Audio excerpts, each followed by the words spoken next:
Hi guys, multiple shared locations again. This is example 7, which follows on directly from example 6. In example 6 we looked at the case where you yourself was establishing the shared coordinates and creating the site model. This is a case where you get a model from the architect and the shared locations are already there. Okay, so it's come from a multi-shared model. So you can tell that by going manage location, site, and there's the shared multiple locations that we talked about before. Now the workflow is that you've still got to create a site model first. Now you can't adjust your models to match the architectural models if there's multi-locations unless you have a site model. Just harping back to earlier, you can acquire once. Okay, that's rule number 1, and you can only acquire if there's one stored location. Now, even if there's one location and the architect changes the building and you get a new model, you still can't acquire it again. You have to use the site model technique. Okay, the workflow is, here's my model from my architect. Now I've copied it and I've called you can see up here in the title, it's a simple site sample, Revit version of course, and it's a alternate. So this is a site model that's going to be in a minute. Now what I've done, I've just copied the architect's model, and I've done that because the architect's model has got the correct shared coordinates. So what I'm going to do first, remember I made a copy, this is now my site model. I'm going to delete all the architect stuff. Gone. You can go through and cull out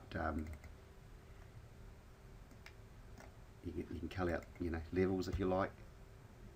You can cull out these grids because these are native in this file. I don't know what that is, I'll kill that as well. I'll leave the ground floor. Okay, come back to this usual trick with the view depth. Unlimited, unlimited, unlimited, 9999999. Now remember, this is a copy of the architect's model. I'm going to use it to make a site model. I don't need grids at all. You can do a little, or much tidy up as you like, but just so you don't get confused, I like to chop most of the stuff away. Now, this model has got the correct shared coordinates to match the architect's models in the project. Okay. Now I've deleted all the information, and now what I'm going to do, go back to ground. I mean, you can call this, change the name if you like, but it doesn't really matter. I'm going to insert their own model back into this. Now that's their model that you've got from the architect, which has got the stored sites. So I'm going to insert Link Revit, and I'm going to pick, and this is the architect's model is now dataset B. At the end of example 6, when we save the location back, we saved it back to when we saved that file, it became B. So this one has no multiple sites. This one has got the shared sites in it. Just if you're practicing this yourself, you just need to know where the information is. And I've made this simple site sample model. I've made this by copying this one, changing its name, then deleting all the internal stuff. All right. So now I'm going to insert this, and I'm not going to insert center to center because they have the same coordinate system. I'm going to insert it or link it by shared coordinates. And hello, what does Revit say? He's saying, okay chap, you're in a same shared coordinate system as me, but in me I've got 3 locations. Which one do you want? So I'll go, okay, I'll pick that one. Now this message comes up. If it's not your model, just go okay. You don't need to save it back. All right. So now there's our first location. Now you can go Link Revit again and pick the second one, or Link Revit again and pick the next one. But what I quite like to do, because it really does show you. Sorry, I don't want to go to True North. Does really show you how it's working. Like we did before, I'm just going to copy this twice because I know it's the same model. I'm going to copy that one to there, and I'm going to copy this one to here. Now this guy here, we know because when we linked it, we accepted that asset number. This one here, it's just a copy, not shared. But if I go like that, and I say move to instance, and look, Revit even knows what the next cab off the rank is. So there it is. Okay. Boom, look, that's by magic, because it knows now where that one belongs. They're the same model, but we're telling it to go to a different location, and this one, equally, not shared. Move to instance. Oh, there's only one left because the other two are in use. Boom. Look at that, no problem at all. Now, just to show that it's really nailed it, I'll come back here next, and there's the three of them are. Remember the levels we did before? So I'm going to go now. I'm going to go annotate. I'll pick up a spot level, spot elevation. Sorry, pull that down there. Now that appears wrong. This is just one thing with spot level, guys. You must always check. I'll just pick it and check its properties. Yeah, sure enough, it's looking at project base point. You need to make sure that it's either survey point or shared coordinates. And there's the 17850, which is what I was expecting. I just changed the scale so that they're a bit bigger. So that's that one. That's location 1101. Actually, I'll just pick it, it'll tell me. Yes, it is. Now, I'll come to this one. Spot elevation. Spot elevation. So it's brought through and picked up the different levels.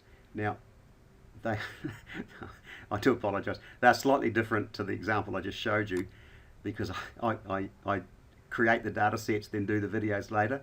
Clearly, when I made the last ones, I forgot the numbers I used. This one I made go 150 higher, and this one I made go 850 lower, so I apologise for that. Trust me, it works. It looks like I'm pulling the wool over your eyes, but it does work. So I must learn to make more accurate notes next time.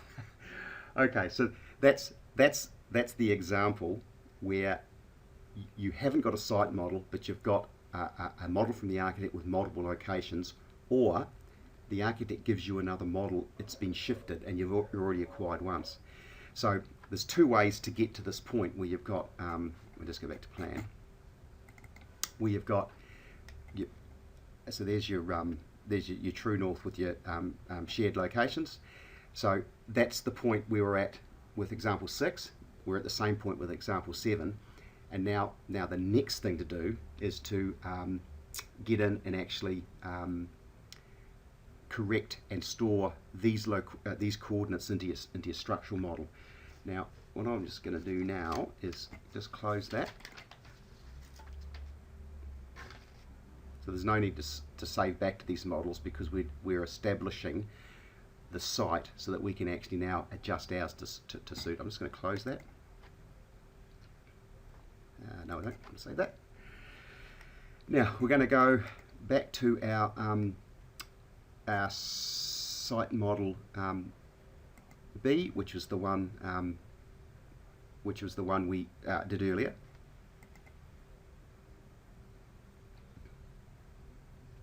Okay, so there's the so site model B, not site model alternate A. So just so you know, the data sets are clean. I'm going back to plan. Okay, so this is actually where we were in example 6.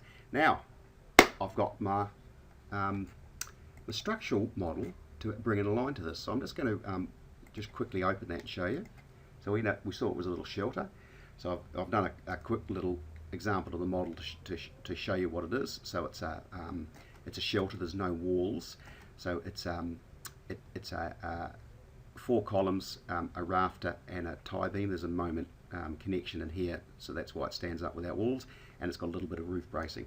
It's got some purlins, just pretty simple structure. But this is where we are. We've done our modelling. But now we want to establish the shared coordinates and the shared locations as well.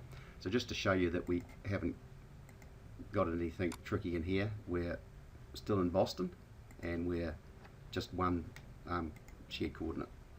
Sorry, one one internal coordinate, which means there's no shared coordinates established. I'm just going to close that. Okay, so honestly, guys, it's this simple. I'm going to insert this, link this. We're doing simple structural model A, which is the one without the coordinates, and this time center to center because it doesn't share the system with it. I'm going to bring it in.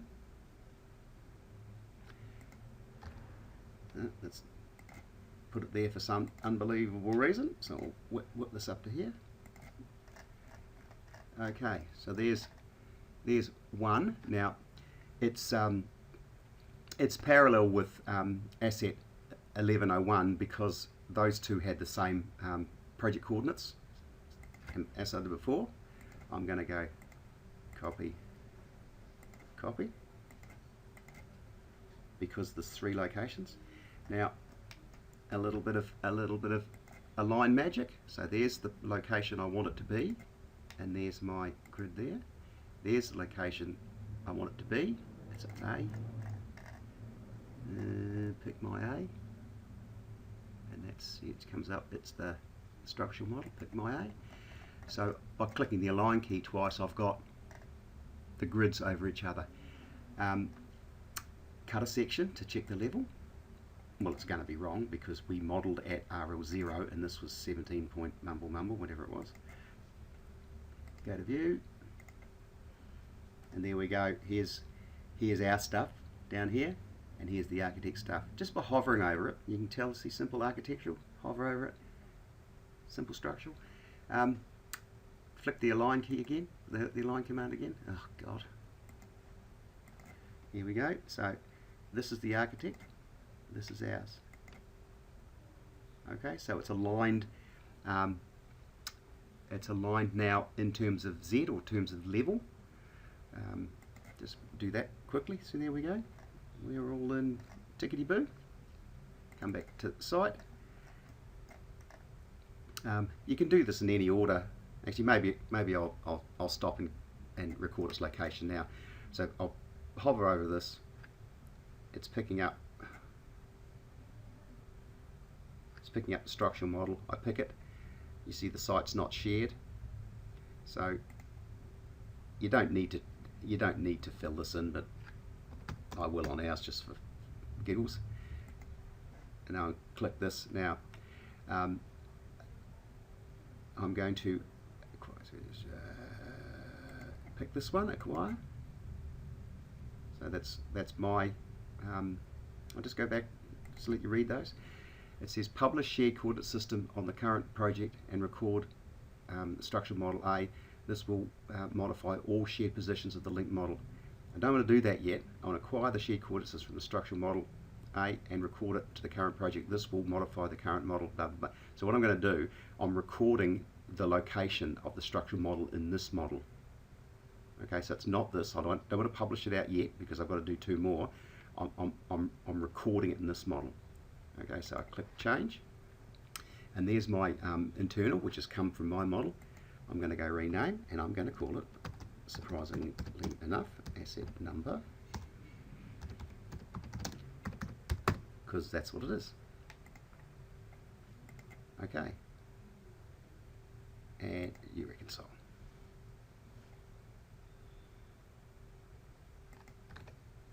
Now this one, Mr. Align, so pick the one, pick the A, pick the A. It's working today. When I tried to do it with a CAD file last week, it wouldn't work, but I don't know. The mysteries of Revit. Cut a section, go to view, one there, so architect, Mr. Architect, pick that, that's architect up there. And that's our one down there, structural model, yep. So we go, I did it again, modify, align.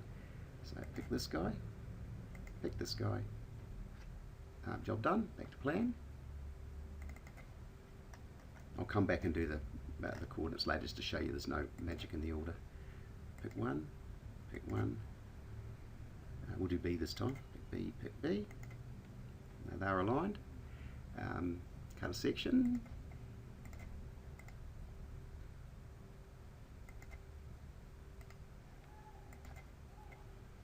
Okay, same deal. I'm going to modify first this time and not muck it up. Architect, us. Beautiful. Back to plan. So there we are. They're in the correct location. Alright, so just hit modify just in case. Pick this. Okay, so this is 1102. And come here.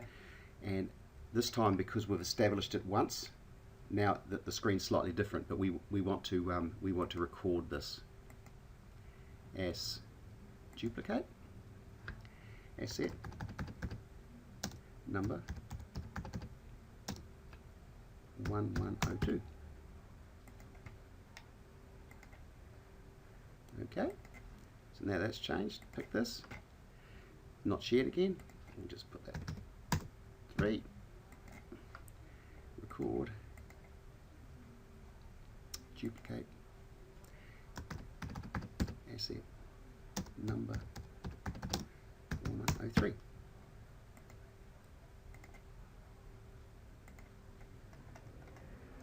Right, so there we go. We've got ours over theirs.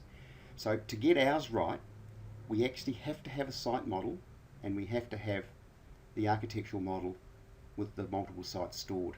Now, example 6, I established where the multiple sites were.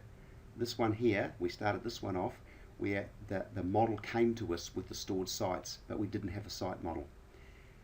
If the architect was a good guy and gave us the site model, some of these steps I wouldn't have to do. I could just go directly in, link theirs, link ours, and just do this process. Now, the trick now is dead easy. All I do is hit the save button. Revit comes up, hello, you've changed the current you have changed the current position in sample. Now that one, the architectural one, I'm not going to save. Structural model, I'm going to save that one. Now, architect's model's not mine. I don't want to write back any site information. I want to leave that native, but the structure one is mine. I do want to write that back. All right. Now I'll go back to my my model now. My structural model. Now this, guys, is saved as simple structural model set B. Just in this process, it did its job. It's created again. Without it being open, Revit has written back to the file. So we just made this A, this second, but this is the one I'd pre-recorded, so we'll go to that. And there's my site model looking exactly as it did before. No problem at all. Beautiful. However, when we go to manage here and go to location, hello, it knows it's in Darlinghurst now, and lo and behold, there are the 3 stored locations. Where it started, which was originally called internal current, is still current, but it's been given the name that we gave it. All right. Now, just going to close that, and in dataset C, which I can just open, it's our model again. But what I've done now, this is just set to Project North for now. Okay. Now, what I've done is I've put coordinates, so these are the real world coordinates, and I've put the level on the slab. I'm just going to whip that to True North, right? Because the coordinates are always shared. And just to show how Revit moves the world, not the model, I'm just going to go Manage, Location, and I'm going to go to the next location. I'm going to make current.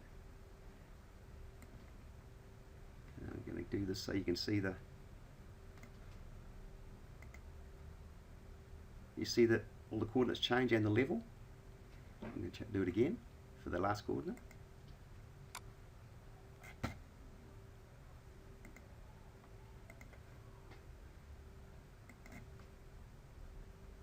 So this one here ends in the by grid 2 its east is 311, 327, 526. See how it's changed? This is the third location and the level's changed. Now, what's really interesting, if you look at that same mechanism when you're in Project North, so there's Project North. Now you know Project North, that the models don't dance around the site because Project North is always Project North. If I now, so just to recap, I've changed from True North to Project North. If I hit location again,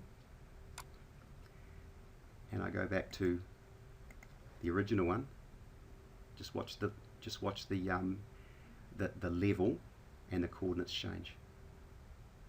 Make current, sorry. Magic. Now see, if I had 100 shared sites, while I was in Project North, the model wouldn't move because Project North is set. It's just one. But as I go around the different models, these coordinates change to suit its space. Its space back to the site, whether it be asset 1, 2, or 3. So it takes a little bit to get your head around it, and it looks like witchcraft. It actually isn't when you understand what Revit does.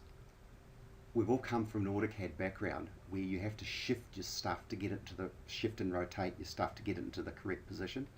Revit doesn't work like that. It has two systems.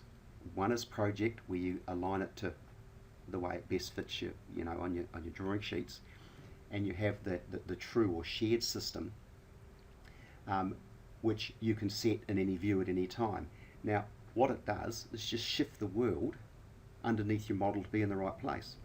Now, we've got 3 different positions in the world stored in this one model, and it just keeps on shifting the world to match where we've told it is. It's when you can actually walk into the light and see that that's what it's doing. It's actually really simple, and it's nothing to be afraid of or timid of. It's really robust, and when you understand it, you're not frightened of it. It just works beautifully. Just another word of, I guess, caution. The Revit, because of that, has 2 origin points. It has a survey point and it has a 0, 0 if you like. The 0, 0, if you want to think about it, sort of relates to the project system, and the survey point relates to the shared system. There's no need ever to touch those. There's no need ever to turn them on or turn them off. Revit just sorts it out. Now in our template, when you load grid A1's always there. Well, that's in the beginning is the origin. It's the origin point of the model, and it's the survey point. So you can, if you're starting from scratch, you can start there. There's no issue. When you're doing all this, I don't know why it does that. When you're doing all this moving around, shifting the world, and mumbo jumbo, you don't have to worry about those 2 points. Just Revit looks after it. When you're starting a new model, in terms of the Project North, you can start anywhere, because if you are then acquiring coordinates, the coordinate shift that Revit makes between the shared and the project system, it's a relative shift. So 2 people doing the same modeling, starting in different places on the project work plane, when they acquire from an architectural model, even though the starting positions are different, the relative shift to the shared system will be the same. It's relative, so it will always be the same. So it's pretty clever, but a bit daunting to start with. But trust me, it's not complicated at all. Okay, I think I've said enough. That's worked pretty well. I will do one more. I won't do it today. I'll do it for a couple of sessions time. Just this concept of when you're getting inputs from an architect in CAD, and you've got 9 or 10 floor plans. I mentioned it briefly the other day. The concept of a hosted model. So just to recap before I make the movie, you acquire by the methods we've gone through, the shared system, and then you establish all the correct project levels in your model. You link the architectural files, floor plans, into that model, save it, and then you start your model, and then you link the hosted model into your project. And when you use the architectural backgrounds, you use a link by linked view technique. And I'll go over that in a separate session, but I'm just going to do that one more on just shared coordinates and just a workflow around it. Okay guys, that's good. I think I'm done.